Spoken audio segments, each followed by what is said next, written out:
일본, 네덜란드와 2대2 무승부 패배 직전 살아나자 일본 팬들도 놀랐다. 일본이 2026 북중미 월드컵 조별리그 F조 1차전에서 네덜란드와 2대2 무승부를 기록했다. 객관적인 전력에서는 네덜란드 우세 전망이 많았다. 일본은 미토마 카오루의 부상 이탈, 엔도 와타루의 공백이라는 악재를 안고 있었고, 네덜란드는 버질 반 다이크를 비롯해 유럽 최고 수준 선수들을 보유한 강호로 평가받고 있었다. 경기 초반에는 예상대로 네덜란드가 볼 점유율을 가져가며 주도권을 잡았다. 일본은 수비 조직력을 유지하며 역습 기회를 노렸고, 전반은 0대0으로 마무리됐다. 하지만 후반 들어 경기가 크게 요동쳤다. 후반 51분 네덜란드 주장 버질 반 다이크가 세트피스 상황에서 선제골을 터뜨리며 일본을 흔들었다. 그러나 일본은 곧바로 반격했다. 후반 57분 나카무라 케이토가 동점골을 성공시키며 승부를 원점으로 돌렸다. 이후 네덜란드는 다시 리드를 잡으며 승리를 눈앞에 두는 듯했다. 일본 수비가 흔들리는 모습도 나왔고, 경기 종료가 가까워지면서 패배 가능성이 높아 보였다. 하지만 일본은 끝까지 포기하지 않았다. 후반 88분 가마다 다이치가 극적인 동점골을 터뜨리며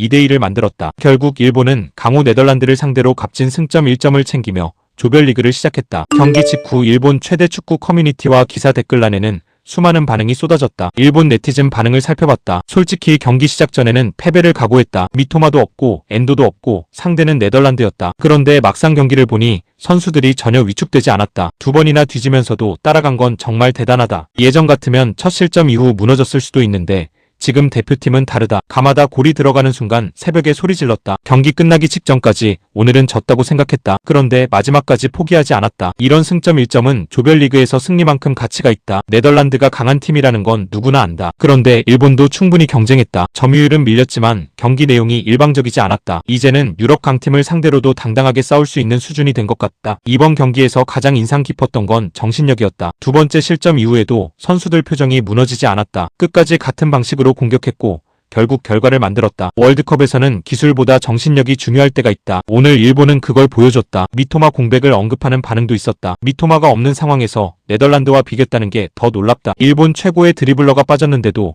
이 정도 경기력을 보여줬다. 오늘 경기 보니까 선수층이 확실히 두꺼워졌다. 예전에는 핵심 선수 한 명 빠지면 전력이 크게 흔들렸는데 지금은 아니다. 미토마가 있었다면 네덜란드 수비가 훨씬 힘들었을 것이다. 오히려 다음 경기가 더 기대된다. 부상자가 많은 상황에서도 결과를 만든 건 긍정적이다. 월드컵은 결국 선수층 싸움이다. 냉정한 분석도 있었다. 결과는 만족하지만 수비 문제는 분명히 보였다. 반 다이크에게 실점한 장면은 너무 아쉽다. 세트피스 수비는 반드시 개선해야 한다. 네덜란드 결정력이 조금만 더 좋았으면 패배했을 수도 있다. 승점 1점은 좋지만 아직 16강 간 것도 아니다. 너무 흥분할 필요는 없다. 진짜 중요한 건 다음 경기다. 특히 일부 팬들은 수비진 집중력을 걱정했다. 강팀 상대일수록 세트피스 한 번이 승부를 결정한다. 오늘은 버텼지만 토너먼트에서는 이런 실수가 치명적일 수 있다. 조직력은 좋았지만 제공권 싸움은 여전히 숙제다. 라는 의견이 이어졌다. 한국을 언급하는 반응도 많았다. 한국은 체코를 이겼고 일본은 네덜란드와 비겼다. 이번 대회 아시아 팀들 분위기가 좋다. 호주도 승리했고 카타르도 스위스와 비겼다. 예전처럼 아시아팀이 무조건 약체 취급받는 시대는 끝난 것 같다. 한국이 이겼으니 일본도 이길 수 있었다. 아시아 축구 수준 자체가 올라가고 있다. 유럽 팀들이 이제는 아시아팀을 쉽게 볼 수 없을 것이다. 흥미로운 댓글도 있었다. 경기 전에는 무승부면 성공이라고 생각했다. 그런데 경기 끝나고 나니 오히려 아쉽다. 두 번째 실점 이후 흐름이 좋았기 때문에